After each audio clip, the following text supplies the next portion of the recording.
ఈ ప్రభుత్వం ఆయిల్ పామ్‌ని బాగా ప్రోత్సహిస్తామని చెప్తోంది. ఇది వాస్తవంగా క్షేత్రస్థాయిలోకి వెళ్ళేసరికి ఎట్లా ఉంది? మిషన్ ఆయిల్ ఫామ్ కింద మేము ప్రోత్సహిస్తున్నాము అని చెప్పేసి చెప్పుకోవడమే కానీ నిజంగా ప్రోత్సహించేటటువంటి పద్ధతి ఇది కాదు. ఫస్ట్ ఆఫ్ ఆల్ ఏంటంటే పంటను ప్రోత్సహిస్తున్నామని అంటే ప్రోత్సాహకాలు ఎలా ఉండాలి? పంటలు వేయడానికి అనుగుణంగా ఉండాలి. ఆ కొత్త పంట తీసుకురావడానికి ఏర్పడిన అడ్డంకుల్ని అధిగమించాలి. దానికి నేను ఒకటి చెప్తాను. ఈ పంట వేయాలని అంటే బోర్లు ఉండాల్సిందే.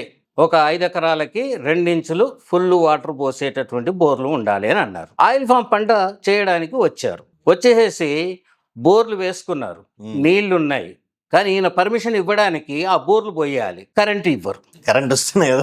నేను ప్రశ్నించాను దాన్ని. మీరు ప్రోత్సహిస్తున్నారని అంటే ఆయిల్ ఫామ్ పంట వేసుకుంటాననేటువంటి రైతుకి ఆల్రెడీ బోర్లు కరెంటు ఉంటే ఇబ్బంది ఏం లేదు. కానీ మీరు ఎప్పుడైతే ప్రోత్సహిస్తారంటున్నారో మీరు కరెంట్ డిపార్ట్మెంట్ నుంచి ఆయిల్ ఫామ్ వేసేటటువంటి వాళ్ళకి మీరు ఇమ్మీడియట్గా కనెక్షన్ ఇచ్చేటటువంటిది చెయ్యాలి. అట్లా చేయకుండా మామూలుగానే వరి పొలం వేసుకునేటువంటి వారిని లైన్లోనే పెట్టేశారు వీళ్ళు. ఆ విషయాన్ని ప్రశ్నించాం కానీ ఎవ్వరూ రెస్పాన్స్ ఇవ్వలేదు.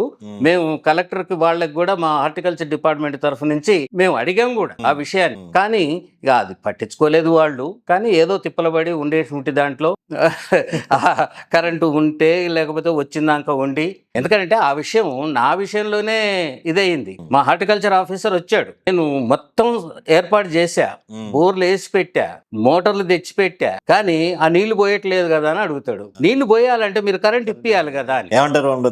ఏమంటారు? అది కరెంట్ డిపార్ట్మెంట్ అంటాడు. కరెంట్ డిపార్ట్మెంట్ అనే ఏదైనా ప్రభుత్వంలో భాగం కదా.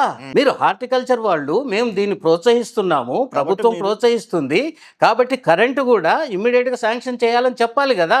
చెప్పకుండా ఆ నీళ్లు పోపించేటటువంటి బాధ్యత రైతుది కాదు కదా. కరెంట్ లేకుండా రైతు ఎట్లా పోపిస్తాడు? అది ఎట్లా వీలవుతుంది?